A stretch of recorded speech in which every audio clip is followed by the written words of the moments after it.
All right, so here's what I want you to do. Ready? Can you explain why the differences in these photos?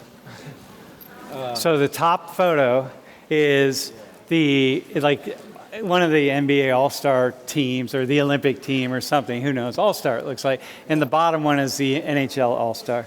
And can you just give us how you would assess the differences in those?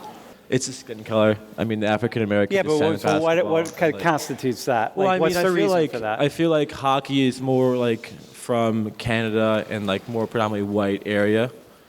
I mean, basketball is more diverse than like hockey, in my opinion. Like basketball's in Europe, it's like it's in America, it's kind of all over the world. And then you have hockey, it's like predominantly in like Canada and other places, I guess. I'm not really sure. Okay. I'm not a hockey guy, so I don't know. I mean, like he said, there's a difference in like the skin colors, but I think he pretty much summarized it with hockey is more like Canadian, but there's also like a really large like black population in Canada, so I feel like that won't like justify it. I feel like it really stems back to the origin of the sport. Well, let me just tell you, the origin of the NBA, it was the Jewish Basketball Association. It was like almost entirely Jewish. Who knew? In the early to mid part at the beginning of the league. So we can just start right there for a hot minute. And I don't guess that many of the Jews who were playing basketball were black.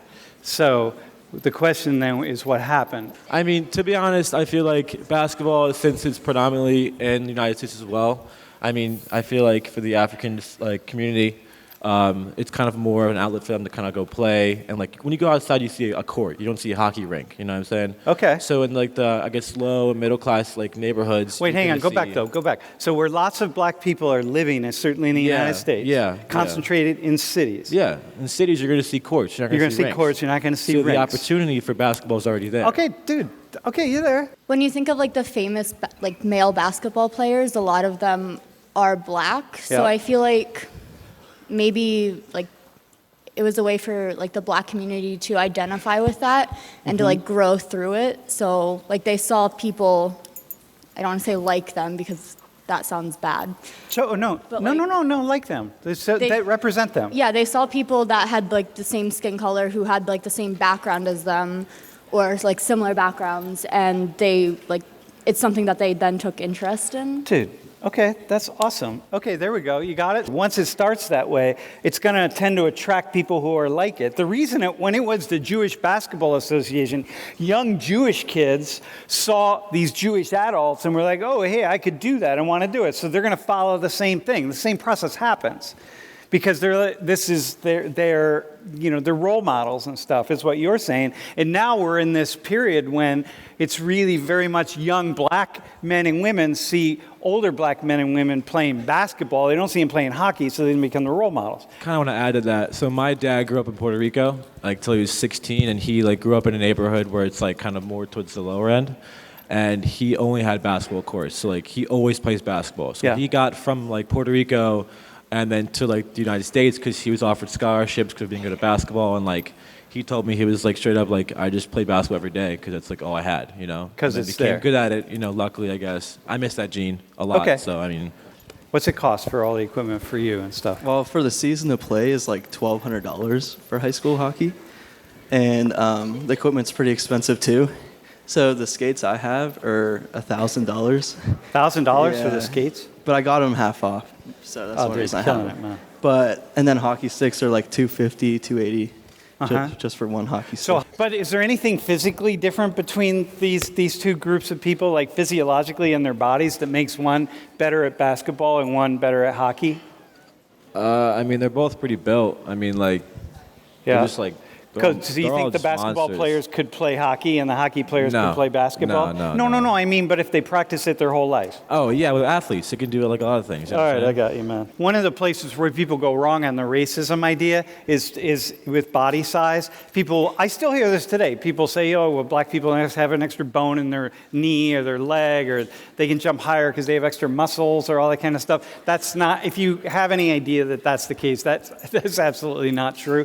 But the idea that the sports do increasingly attract taller people, and because basketball increasingly is played above the rim, And so it's going to attract taller people. I mean, if you're short and you can shoot awesome three-pointers, then you're going to do well. Africa is the most genetically diverse continent on the planet by far. So when you think about, oh, these guys represent Africa, right? All these like tall, built a certain way, people of African ancestry. No, they don't represent Africa at all. They represent certain parts and certain ancestry lineages, but not Africa. And that's really important. And so I remember I talked about this, about Africa. Africa is a massive continent. It's and the maps that we see really distort that. And so you have many, because of diversity, many different ancestry groups, right? This is the problem when we talk about African Americans, or think about black people are particularly good at basketball. Once we go, black people are good at basketball, the two of you stayed away from that. Like you were like, no, it's really much socialization, right? The reason I'm telling you this is because I want you to keep in your minds, when we start making these ideas or formulating in our minds any kind of generalizations about people in certain continents, remember we're making generalizations here. Okay, and so we want to be kind of thoughtful in the way that we do that. But there are many different peoples, languages, of what we pull together again as pygmy. But different countries have different names for tribes and so on, right? So that's cool. Dude, explain this. Why are so many sprinters black? I really don't know how to approach this, to be honest with you, but like my first thought is to think about Usain Bolt and like how he told, like he had this article on him, how he trained on the beach, and like him and his friends, like they live on an island, like they don't really have like much resources. So like I guess like they would just kind of run for fun, I guess, as you play basketball for fun in the courts. That's my first thought. I don't know. You're saying there could be a socialization component. I feel like it's where you grow up. You know what I'm saying? Like I feel like where you kind of grew up as a kid and where you're surrounded by is kind of where you're more led to. So I don't know. That's kind of my first thought. Okay. What else? How about you? So this might be like a physical thing. A physical thing? Yeah, so like there's like a muscle in your leg that you're either like more prone to like fast-paced running or like slower long distance running. So I don't necessarily know if So that's it's not like, an extra muscle. I mean, but maybe no, but your it's muscle just like types. more prone to it. So I don't know if it's like something that is like passed down through like specific cultures or what, but She said culture, and that kind of like to me, I feel like it's kind of the culture where you're from. So like if we were able to know where every four of those people are from, that can kind of help us like, I guess, get more in depth with the topic. Okay. When you look at where they're from specific countries and specific areas, first off, right? So it's very similar to what you talked about earlier, that there's a socialization component to this that really matters. And so who you follow, who you're going to follow as your heroes in this country, how many people in this class knows, forget about Usain Bolt because he became this person. How many people could name 3 of the top sprinters in the world right now, male or female? How many of you could name that? Do you notice nobody raised their hand? If we were in Jamaica right now, the whole class would raise their hands. You would know. You just would know. Certain areas of the world you're going to know. Certain countries, because it's what you do. Yeah. How many could name any of these women right here who are the top marathon runners in the world? How many of you could name them? Anybody? Ethiopia, Kenya. These are national heroes. If you're in Ethiopia or you're in Kenya, these are your national heroes. It's not these guys. And if you're Canadian, in Canada, it's these people right here. If you're in Ethiopia or you're in Kenya, these are the heroes. So therefore, who do you want to be? You want to be like the heroes. And so you know what it's all about. And so you're going to spend time, you're going to run. All we have in the world of genetics and body types, we have tendencies, okay? So people of certain ancestry, certain region, remember, people's migrated around the room, and around the world, and certain features, genetic markers are selected out and so on, right? So the certain markers become really dominant and others less dominant. We know that there are certain body types that have longer legs and shorter torsos.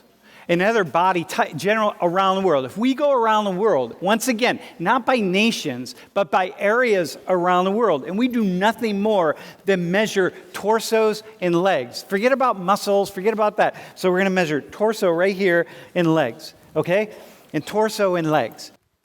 So what we see then is that if you're going to have people who on average have longer, slightly longer, ever slightly, y'all, because what we're talking are like hundredths of a second that matters. So on average, slightly longer legs and slightly shorter torsos, or slightly longer torsos and shorter legs, then we're going to expect the longer legs to be able to sprint faster.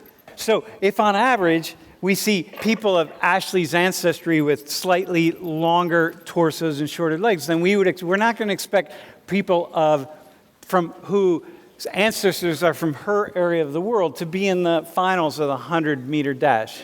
They can train and train and train, and once in a while, someone's going to be like the Chinese dude from 15 years ago or so. But we're not going to see it a lot. If everything's considered, even if everyone is socialized the same, they love running, they love the sport, etc. But we might see certain body types excel at certain things. But that's one particular piece. When it's something like baseball, basketball, hockey, football /soccer /football that requires lots of different skills, then these kinds of things don't really matter.